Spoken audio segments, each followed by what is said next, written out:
Hello and welcome to this edition of Arirang News. I'm Kwon Jang-ho and thank you for joining us.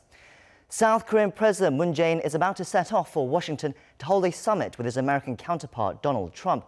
It comes at a critical time, just as North Korea changes its public stance from courting South Korea and the US for dialogue to pushing back on their advances. For South Korea, it's especially concerning as Pyongyang keeps bringing up old disputes, while it also looks like Seoul's reporters have been shut out from attending the dismantling of the Punggye-ri nuclear test site. Much is in the balance, and we look to discuss those issues with a guest in the studio later. But first, we turn to our news centre, where Cha Sang-mi brings us the latest updates at this hour. Sang-mi. Hi, Jang-ho. Amid a recent shift in tone by Pyongyang, President Moon Jae-in is heading over to Washington Monday afternoon to sit down with U.S. President Donald Trump on Tuesday. North Korea is expected to dominate their discussions, with Trump scheduled to meet North Korean leader Kim Jong-un on June 12th in Singapore. President Moon will arrive in Washington Monday evening local time and will spend the night at the Blair House, an official VIP guest house at the White House. The next morning, he is scheduled to meet key Washington figures in charge of foreign and security policies. As for the most anticipated part of his trip, a sit-down with Trump, the Blue House confirmed that the meeting will be exclusive, with no attendees other than the interpreters. This is President Moon's third time visiting Washington and the fifth meeting between the two leaders. And this summit comes as North Korea abruptly canceled the high-level talks with South Korea last week, even threatening to scrap its planned summit with Trump, saying it won't be unilaterally pressured into giving up its nuclear weapons. South Korean reporters left for Beijing on Monday to cover North Korea's dismantling of its nuclear test site. A total of 8 reporters left South Korea, 4 from news agency News One and 4 from broadcasting company MBC. Pyongyang hasn't accepted their visa applications, and the reporters and the government are waiting for a reply from the North after another application attempt Monday morning. Meanwhile, U.S.-based North Korea monitoring website 38 North reported that satellite images show several key operational support buildings at the nuclear test site have been taken down, and other signs hinting that this dismantling of the site has begun. Some positive news coming out of the parliament today. The National Assembly passed 2 highly contested bills, the extra budget and a bill that calls for a special probe into an online opinion rigging scandal. It's long overdue, as the rival parties had been at odds over the specifics of the bills. Here's Kim Min-ji with details. The National Assembly on Monday gave the green light to the government's extra budget proposal, as well as a bill that calls for a special probe into an online opinion rigging scandal. The voting was initially supposed to take place during a plenary session last Friday, but was delayed as rival parties were at loggerheads over the specifics of the extra budget bill. The parties had agreed to vote on both issues simultaneously, the ruling party okaying the special probe bill in exchange for the opposition passing the extra budget proposal, as part of a deal to end the 42-day standstill at Parliament. The revised extra budget bill, which will mainly be used to tackle the dire job market, is roughly $20 million less than the initial government proposal of $3.6 billion, after some areas were cut and others expanded. The passage comes 45 days after the government submitted its proposal in early April and is the second supplementary budget under the Moon Jae-in administration. As for the special probe, there'll be a preparation period of 20 days, while the actual investigation itself will last for 60 days with a possible one-time extension of 30 days. The Korean Bar Association will recommend 4 special prosecutor candidates, of which the opposition bloc will select 2, while the final pick will be made by the president. On the team will also be 3 assistant independent counsels, 13 prosecutors, and 35 inspectors. The probe revolves around a blogger known better as Drew King, who reportedly used a computer program to manipulate internet comments on political news articles, with growing speculation that the blogger may have also been engaged in rigging activities in the run-up to last year's presidential election. Drew King is also known to have ties with Kim Kyung-soo, a former ruling party lawmaker and a close friend of President Moon Jae-in, and there are reports that the blogger met with another close aide of the president. The passing of the bill is expected to somewhat calm a dispute over the rigging scandal that's deepened the divide between the rival parties. It will be the first independent counsel probe under the current government, and the investigation will likely start after the local elections scheduled for June 13th. Kim Min-ji. Arirang News. Japan has been busy meeting with the member nations of the six-party talks with concerns that it could be left out of the negotiations on the whole denuclearization process. And with hopes of meeting with all of the concerned parties with the exception of Pyongyang, Japanese Prime Minister Shinzo Abe is set to meet with Russian President Vladimir Putin in the coming days. Kim Yo-sun has more. Japanese Prime Minister Shinzo Abe will visit Moscow later this week to meet with Russian President Vladimir Putin. Abe's scheduled visit on May 26th will be an opportunity for him to personally congratulate Putin on his fourth term, but most importantly, it will be a chance for him to discuss the denuclearization of the Korean peninsula with the Russian leader. Tokyo has called for a complete and irreversible dismantlement of North Korea's nuclear programs, while Moscow continues to insist that this is something which cannot be achieved in a short time frame. Once Abe sits down with Putin, he will have discussed the denuclearization issue with all of the countries of the six-party talks, excluding North Korea. North Korea must show actions towards denuclearization. I discussed this issue with Chinese Premier Li Keqiang and South Korean President Moon Jae-in. Following a summit with U.S. President Donald Trump last month, Abe is making efforts to sit down with him once again on the sidelines of the G7 summit to be held in Canada early next month.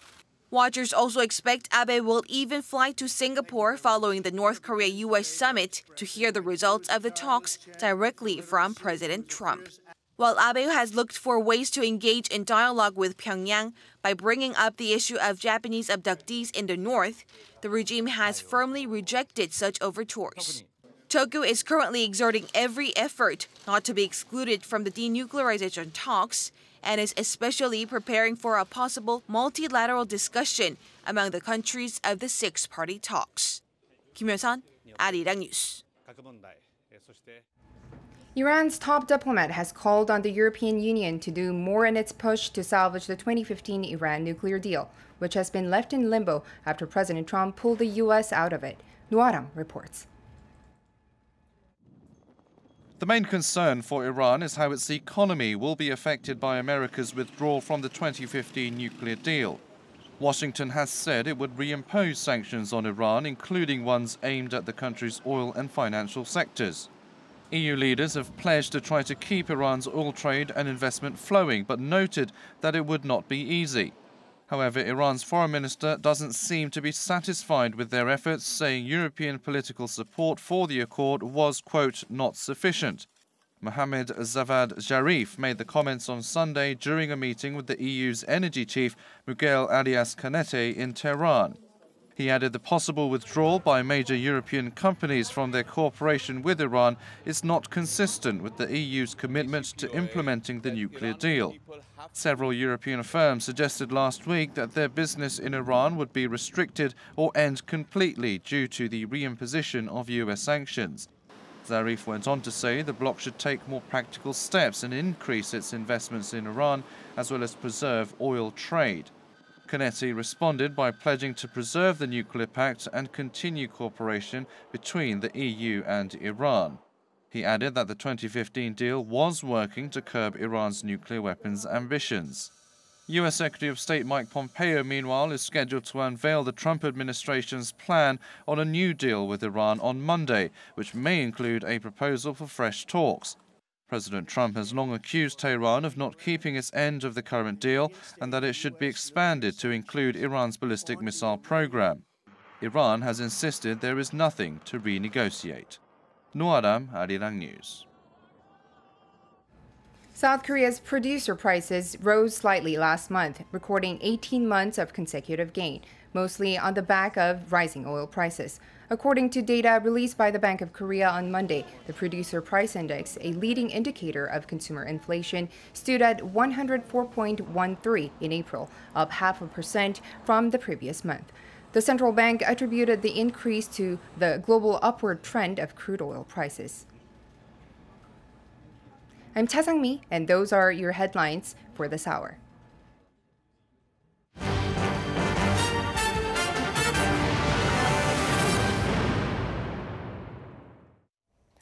South Korean President Moon Jae-in and US President Donald Trump spoke over the phone on Sunday ahead of their summit at the White House on Tuesday. They exchanged ideas about the recent threat from North Korea to cancel its unprecedented summit with the US set for mid-June in Singapore. Kan Hyung-woo tells us more. Soon they'll be meeting in person in Washington, but perhaps reflecting how serious and alarming the two leaders are taking the latest about-face by North Korea. Presidents Moon and Trump picked up the phone on Sunday to ensure they're both committed to the success of the North Korea-US summit. That's after the North threatened to pull out of what would be an unprecedented summit next month. Seoul's presidential Blue House said the two leaders spoke over the phone for about 20 minutes and exchanged views on various actions taken by North Korea lately. The two leaders will work closely and unwaveringly for the successful hosting of the North Korea-US summit set for June 12th, including the upcoming South Korea-US summit. Mr. Moon is due to fly out to Washington Monday afternoon for an exclusive one-on-one with Mr. Trump on Tuesday, where the two will hold private talks with only their interpreters present. It'll be the first meeting between the two allies since the historic Inter-Korean summit in April, and potentially the last before the landmark North Korea-US summit in June. With Presidents Moon and Trump's pledge Sunday to closely work together on the issue, analysts expect the leaders to share their deepest thoughts on South Korea-US cooperation in the denuclearization journey and joint efforts to lead North Korea to the negotiation table come June 12th. Kan Hyung-woo, Arirang News. To discuss more about the upcoming summit in Washington and other Korean Peninsula issues, we have with us Dr. Bong Young-sik, a researcher at the Yonsei Institute for North Korean Studies. Thank you for your time today here, Professor. Pleased to be here. Now, as you just heard in that last report, President Moon Jae-in and Donald Trump spoke on the phone over the weekend. Now, they were going to meet within the next 3 days or so, but what do you think they need to talk about so urgently that they couldn't wait those few days? Right. There's a growing sense of urgency, judging from the fact that not only did these two leaders talk on the phone for 20 minutes over the weekend, but they're going to have a official meeting in Washington, D.C., including private meeting only involving interlocutors to talk about the upcoming summit meeting between Washington and Pyongyang. That means that they took the sudden announcement by the North Korean government about the cancellation of the high-rank official meetings between the two Korean governments very seriously, and they would like to analyze the likely impact of that North Korea's maneuvering on the upcoming summit meeting between Mr. Trump and Mr. Kim. But I would bet that North Korea's true intention is not to cancel the summit meeting with the United States, but hope to augment its bargaining leverages upon the United States prior to the summit meeting. So yes, they're going to try and reach a deal on for the summit. Again, so North Korea will obviously be at the forefront of the Moon-Trump summit. But do you think they'll actually talk details about the kind of denuclearization deal that the US wants from North Korea? I mean, do you think Trump will reveal the kind of plans that he has for the summit? There are some concerning signs from the United States. The reason why the North Korea took issue at Washington's message to Pyongyang about denuclearization of North Korea involves some mixed signals sent by Washington that National Security Advisor John Bolton has been emphasizing the application of so-called Libyan model to denuclearization of North Korea, whereas other members of the Trump administration, such as new Secretary of State Pompeo, suggested more of economic impact or benefits that North Korea can accrue in case North Korea will come out with a denuclearization.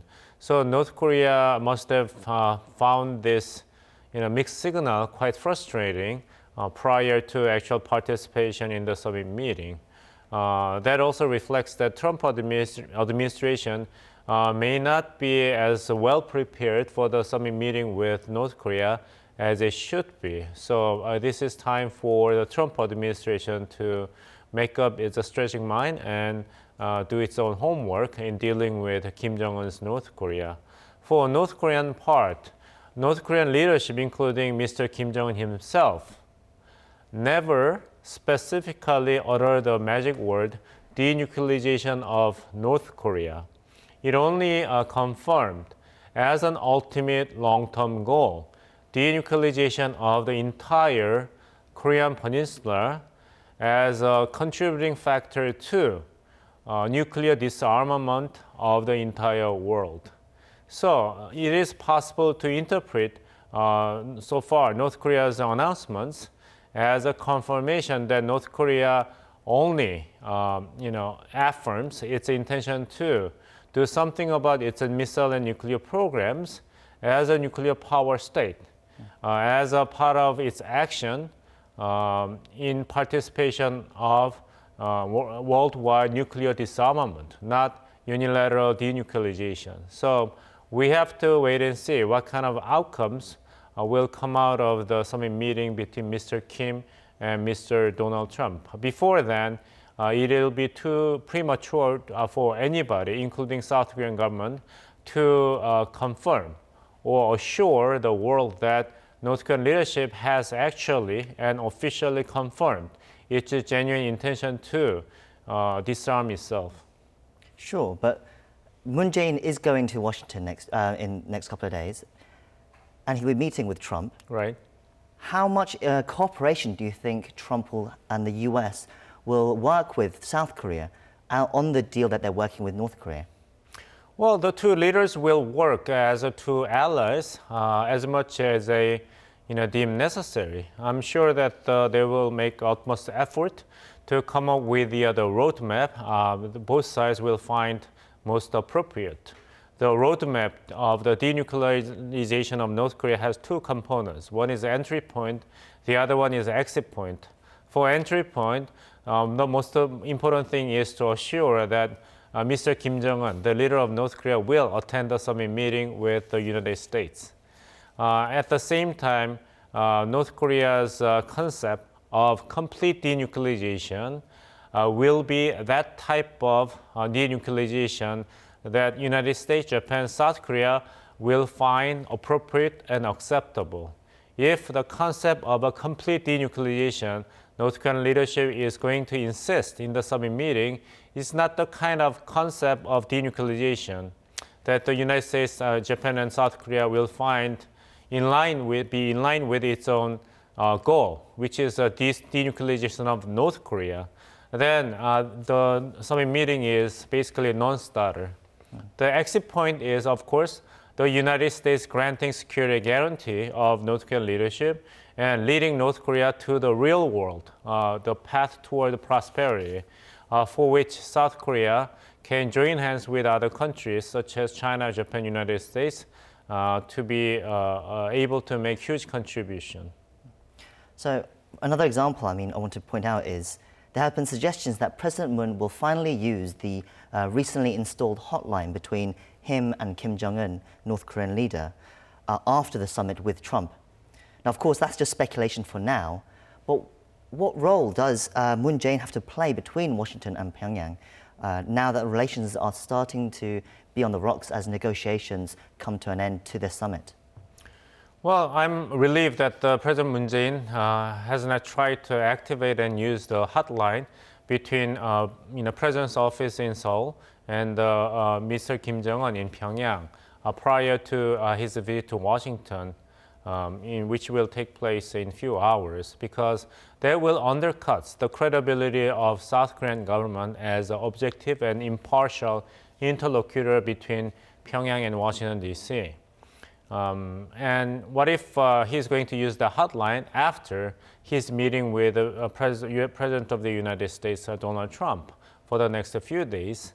I guess it'll be an opportunity for South Korean government to communicate with Pyongyang and use the opportunity to deliver the objective and unfiltered message that it has discussed with the Trump administration in Washington, D.C. to the leadership of North Korea. But at the end of the day, it is up to the North Korean leadership to make the strategic decisions, because Washington has made it really clear, even prior to the current administration, Trump administration, that the United States has no intention to initiate the regime change inside North Korea or manufacture unilateral unification in which North Korea will be absorbed by the South.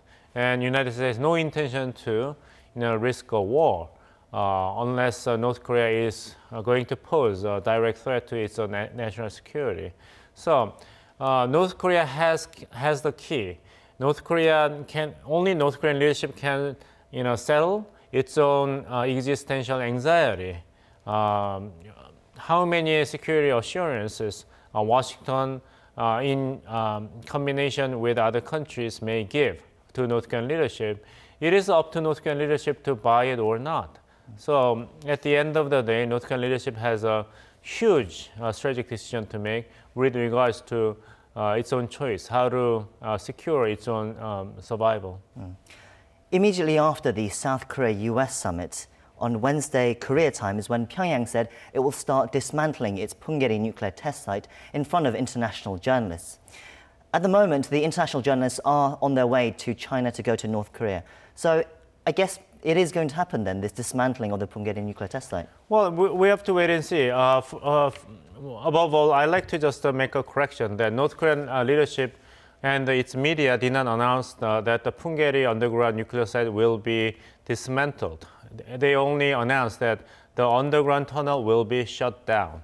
So shut down means that it can be used again only if North Korean leadership ever changes its mind and restart its process of nuclear testing. Shutdown of the Punggye-ri site is a good start, but by and of itself does not constitute as a verifiable and a concrete sign that North Korean leadership is really committed to dismantlement of its missile and nuclear capability and facilities. We need to wait for more concrete and additional steps taken by North Korean leadership.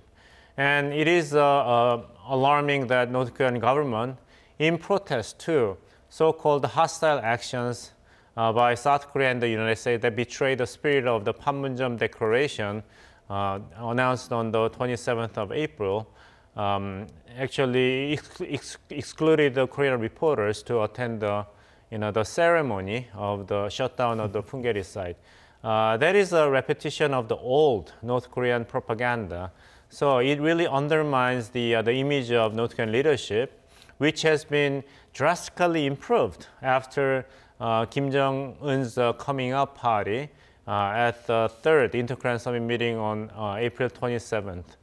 That is North Korea shooting itself at its feet, undermining its own positive image that it has very painstakingly built for the past month. So you're saying it's a bad play from from North Korea to shut, because as you mentioned, they've shut out well, this looks like they're going to shut out the South Korean reporters who they invited initially to come watch this as you say, the shutdown of the nuclear entrances. Right. But isn't the South Korean government always open right now to have North Korea come and say, if they want to talk, South Korea administration will say, we're open to talks? Right, but the capacity and the patience of the Moon Jae-in government is not unlimited, because basically South Korean government is a representation of the popular will in the Korean society. So it is responsible for the popular opinion and the consensus in the society. So far, the South Korean public really welcomed the new development on the front of inter-Korean relations. But improvement of inter-Korean relations by and of itself does not guarantee North Korea's commitment to denuclearization. That should be settled between Washington and Pyongyang in the upcoming summit meeting on June 12th. So it is premature strategic mistake, in my personal opinion, that Kim Jong-un government tried to pressure Moon Jae-in government of South Korea to generate additional concession from both South Korea and the United States prior to the summit meeting with the United States, because it only undermines the positive image of North Korean leadership. The international opinion that, wow, North Korean leadership can be talked to. North Korean leadership may not be as crazy or adventurous or dangerous as we assume, judging from the image of Kim Jong-un participating in the Inter-Korean Summit meeting. I mean, that's a very valuable and useful security strategic asset for Pyongyang. And Pyongyang now does a lot of things that actually undercuts the efficacy of the image. That's counterproductive. Well, thank you. We're out of time, but as always, thank you for your insights. It's been very interesting. You're welcome. Now that brings us to the end of our show, but Arirang News will be back throughout the day with all the latest updates. Thank you for watching and hope you do join us again next time. Goodbye.